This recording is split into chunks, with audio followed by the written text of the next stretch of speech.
అంబేద్కర్ ఏం చెప్పారంటే, ఒక కుటుంబంలో, ఒక సమాజంలో ఉన్న స్త్రీని మనం ఎట్లా నడుపుతున్నామో, తనని ఎట్లాగా ఏ దారిని పట్టించాలి అనే విషయంలోని ఎక్కువగా అందరూ ప్రయత్నిస్తున్నారో, ఆ విషయాలన్నీ మారిస్తే చాలు మన సమాజం చాలా సమానత్వమైన సమాజం అయిపోతుంది అని చెప్పి. దానికి కారణం ఏంటంటే, ఒక స్త్రీ ఒక కుటుంబంలోని అన్నీ చెప్పి పెంచుతుంది.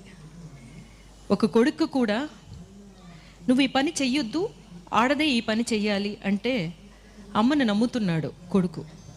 కానీ మీరిద్దరూ కలిసి పని చేయాలిరా అని అమ్మ చెప్పి పెంచిందనుకోండి, వాళ్ళు అలా పెరుగుతారు కదా.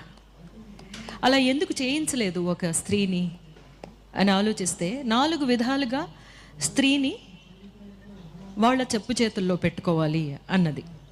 ఎవరు అధికారం చేతుల్లో పెట్టుకోవాలి అనుకున్న వాళ్ళందరూ స్త్రీని తన చెప్పు చేతుల్లో పెట్టుకోవాలి అనే కొన్ని దారులు